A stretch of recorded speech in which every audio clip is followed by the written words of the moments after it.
It doesn't matter what anyone else does. It only matters what you do. I had to say this to my 5-year-old son once when he was in an argument with my daughter.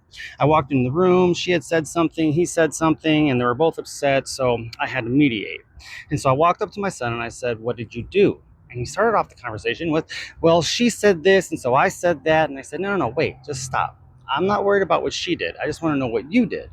And he said, "Well, she upset me, so I said this." And I said, "Wait, no, stop. Don't start with what she did. I'm going to get to her, okay? I just literally want to know what you did." And it took me a couple of tries of actually like saying this to him before it actually clicked in his head.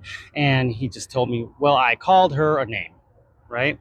And then we could start to dive into, was that the right thing to do? Was it the wrong thing to do? How did he react? Was that right, wrong? Blah, blah, blah. Right. But as I'm explaining it to him, something starts to click in my head. How many times have I said, my father was this, or my mother did that, and that's why I'm blah, blah, blah, or my ex did this, and so I acted this way, and it doesn't really matter. None of that matters. And what anyone else does doesn't matter. It only matters what I did, right?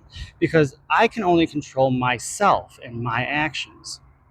So it doesn't matter what anyone else does or says, right? Nobody can make you feel mad. Nobody can make you feel angry or sad. Only you can if you interpret that information that way.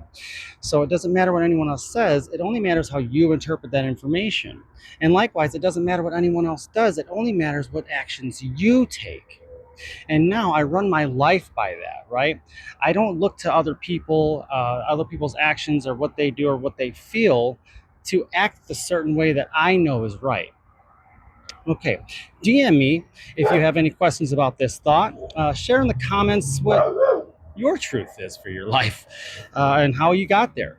All right, thank you, and I love you.